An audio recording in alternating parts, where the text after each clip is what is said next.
Brazil 2019, Part 6, Ouro Preto, Belo Horizonte, Diamantina.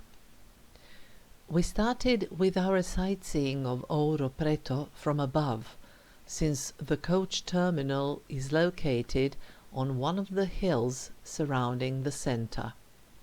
From there, we pass by the beautiful church of St. Francis of Paula, and this is where the flat area ended. Namely, the town was built on the frequently very steep slopes, and in order to visit the place, it is necessary to do a lot of walking up and down. Thus, we first saw from above, so to speak, a smallish square and the Basilica of Our Lady of Pilar, and then we walked down to it.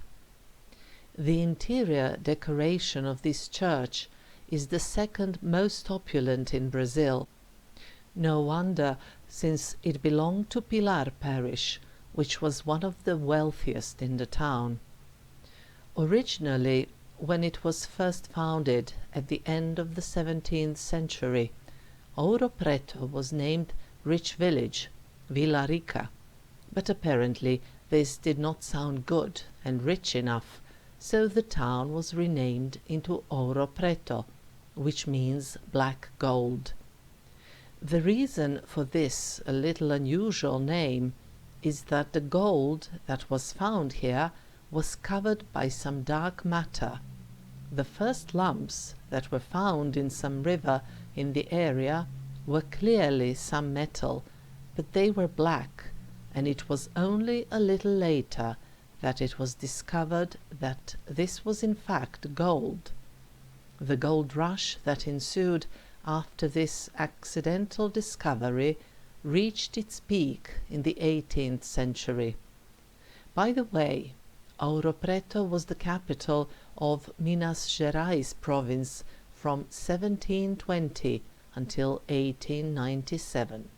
Today, this is Belo Horizonte. After we had visited this church, we headed for the center, that is, Tiradentes Square, but first we had to climb there. Breathless after climbing uphill on a hot day, we reach the central square that has the shape of an elongated rectangle. On its two ends there are two museums, Museum of the Inconfidencia on one end and Museum of Science and Technology on the other. We agreed to leave the visits to the museums for later. Then we went to the nearby church of Our Lady of Mount Carmel. This church was built between 1766 and 1772, and among other things, it is known for its two side altars and the facade done by Aleijadinho. This was where we started to get acquainted with the work of this Brazilian architect and sculptor from the 18th and 19th centuries. It was precisely the next church we visited that is particularly well known and linked to the name of Aleijadinho.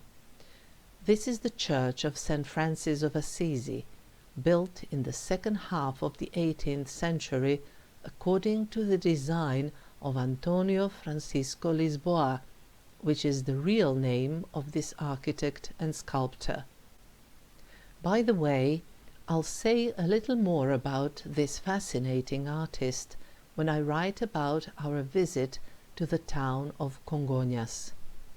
It was Aleijadinho himself who also did the Franciscan double cross that rises above the main door to the church, as well as the soapstone medallion that shows St. Francis receiving the stigmata and a very imaginative waterspout in the shape of a cannonball.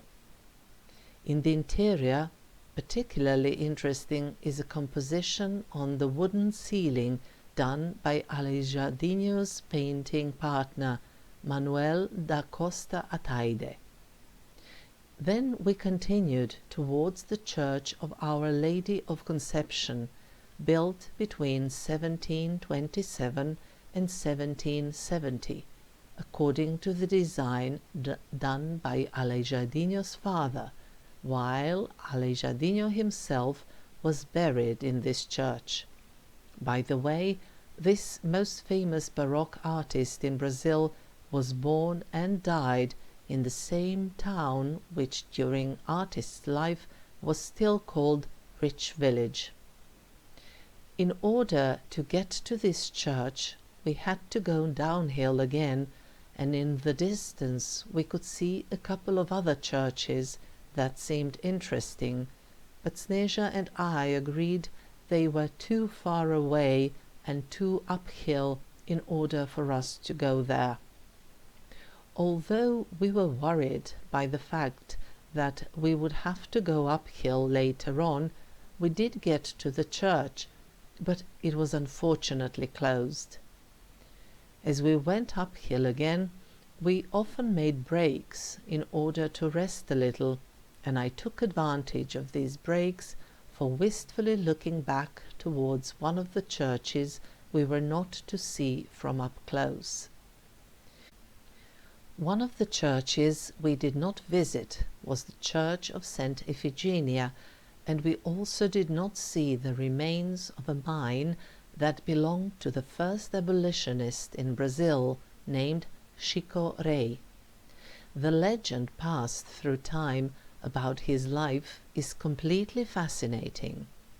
As the story goes, at the beginning of the 18th century, an entire tribe, along with their king, were caught in Africa, transported to Brazil, and sold to the owner of a mine in Ouro, Preto.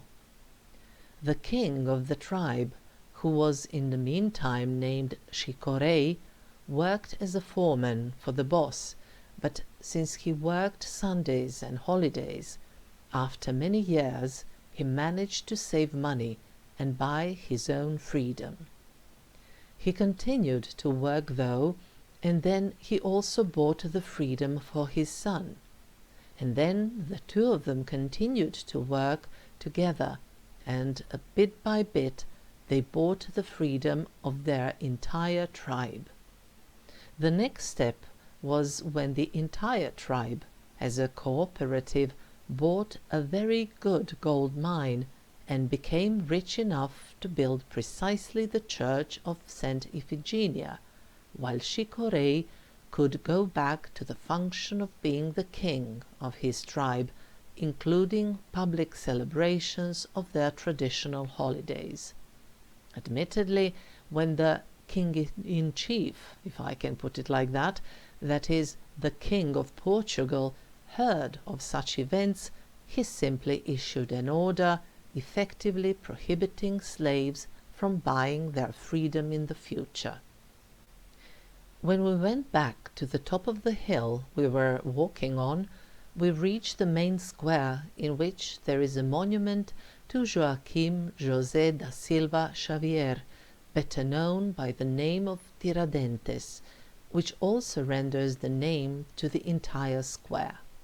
By the way, the man got his nickname because he was apparently very good at pulling teeth, tirar, pull out, and dentes, teeth. Tiradentes is one of the most famous historical figures in Brazil. Namely, a plot was organized in 1789 with the aim to free Brazil from the Portuguese authority and to gain independence of the country. The plot was crushed and the main organizers were killed. Thus, in 1792, Tiradentes was hanged in Rio de Janeiro, after which his body was quartered and returned in pieces to Villa Rica in order to be displayed in such a form to the people with a very clear message that they should not rebel. Be as it may, Brazil eventually declared its independence in 1822, but it took a war between Brazil and Portugal, finished in March 1824, for Brazil to be finally and formally recognized by Portugal in 1825. So, when we returned to Tiradentes Square, Sneja and I first went to the Museum of Inconfidencia. As the name suggests, the museum is dedicated to the plot organized in 1789, and it even holds the grave of Tiradentes within. There are also different documents linked to the plot, devices for torture and other exhibits, but although certainly well worth the visit, the museum is not very big, so we finished with our visit comparatively quickly. Then we went to the opposite side of the long square, and there we visited the Museum of Science and Technology. In fact, we went there only to see its part with exhibits of different minerals and semi-precious and precious stones. Generally speaking, in a good part of the federal state of Minas Gerais, like throughout Brazil, there are numerous mines of gold and minerals, that is, of semi-precious and precious stones. This is reflected by the name of the state, since Minas means mines. Although it is well known what the word Gerais means, general, there are different interpretations as regards the origin and the real meaning of the syntagm Minas Gerais, so I would not go into that now. Suffice to say that in this museum, in the small town of Ouro Preto, it is possible to see amazingly fantastic pieces of crystals, that is, minerals, most often unprocessed. Some geologist would be beside himself with joy, but although Sneja and I were also happy with our visit, we did not stay here for too long either, for two reasons. The first one was that we did not have too much time, and the other one was that we are not geologists, so there was no purpose in scrutinizing each and every displayed mineral, and by God, there were many, many of them. In front of the museum there is a beautiful balcony, and it renders a fantastic view. Because of the morning hassle about the money and the coach transportation, we had only about 4 hours in Ouro Preto, and we did manage to visit most of the most important sites, even sitting down in a cafe where we had a cold chocolate and a tasty cake, but it would certainly have been better if we had had at least 1 more hour. Talking about cold chocolate, I noticed that chocolate was very popular in this town, and there were many artisanal shops and confectionaries that offered products made of chocolate and different variations of the matter. We spent the little time we had left walking casually around the very centre of Ouro Preto. When the gold mines were exhausted in the 19th century, the town lost its influence, but the evidence of its prosperity has survived. On the other hand, because of the isolation of the place, there was an economic stagnation, and therefore, on account of the lack of investments and development, almost nothing changed for the good part of the 19th century and during the 20th century. If I may say, fortunately, for thus today we have an exceptionally attractive and picturesque little town. As I've said, it was precisely Ouro Preto that served as the capital of this federal state of Brazil, but today it is Belo Horizonte that is the capital. The name of the city means beautiful horizon, and in the past it was possible to see the horizon. Today, not that much, unless you are positioned somewhere high up.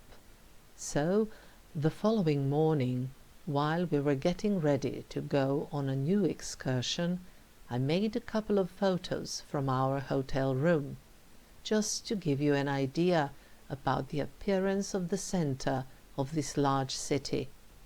Officially, Belo Horizonte has around 2.5 million inhabitants, making it the 6th largest city in Brazil, but with the suburbs and different other parts, it is the 3rd largest city in Brazil with almost 6 million inhabitants.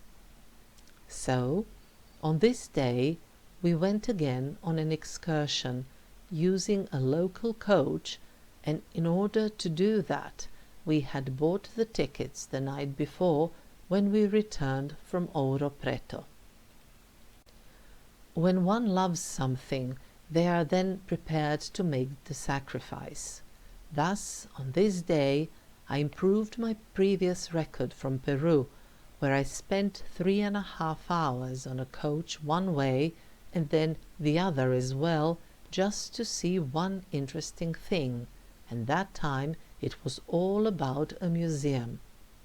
This time, however, Sneža and I spent 5 hours one way, and afterwards the same amount of time for the return journey within a single day, just to be able to spend some 3.5 hours in a small town. Still, this was not just any odd town. This was Diamantina, that is inscribed on the UNESCO's World Heritage List. As it may be presumed from the name itself, there used to be diamond mines in the area surrounding the town. To a certain degree, it resembles Ouro Preto. It is picturesque, and it spreads across steep slopes. Its streets are made of cobbled stones, and it has houses and churches from the 18th and the 19th centuries. Ouro Preto is certainly more impressive, but it was, after all, the capital of the state of Minas Gerais. Diamantina is smaller, but certainly very pretty and interesting in its own way.